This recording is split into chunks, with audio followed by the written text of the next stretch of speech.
તો ફતેપુરા તાલુકામાં આગામી સ્થાનિક સ્વરાજની ચૂંટણીને અનુલક્ષીને કાયદો અને વ્યવસ્થા જાળવવા માટે ફતેપુરા પોલીસ દ્વારા સક્રિય તૈયારીઓ હાથ ધરવામાં આવી છે।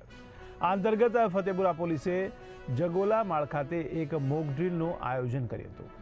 આ મોક ડ્રીલમાં ફતેપુરા પોલીસ મથકના પીઆઈ, પીએ જાડેજા અને પીએસઆઈ જે.કે. રાઠોડ સહિત પોલીસ સ્ટાફ ઉપસ્થિત રહ્યો હતો। ત્યારે મોક ડ્રીલ દરમિયાન સંભવિત અશાંત પરિસ્થિતિઓને ધ્યાનમાં રાખીને પોલીસ કર્મીઓને તાલીમ આપવામાં આવી હતી। ત્યારે ખાસ કરીને પથ્થરમારા જેવી પરિસ્થિતિ સર્જાય તો તેને કેવી રીતે નિયંત્રિત કરવી, ટોળાને શાંતિપૂર્ણ રીતે વિખેરવા માટે ગેસ અને સ્મોક ગોળાનો ઉપયોગ કેવી રીતે કરવો, તેમજ ટોળા સામે શાંતિપૂર્ણ અને અસરકારક રીતે સ્થિતિને કાબૂમાં લેવાની રીતો અંગે માર્ગદર્શન પૂરું પાડવામાં આવ્યું। આ મોક ડ્રીલનો ઉદ્દેશ્ય પોલીસ સ્ટાફને વાસ્તવિક પરિસ્થિતિમાં ઝડપી અને યોગ્ય નિર્ણય લેવાની ક્ષમતા વિકસાવવાનો છે।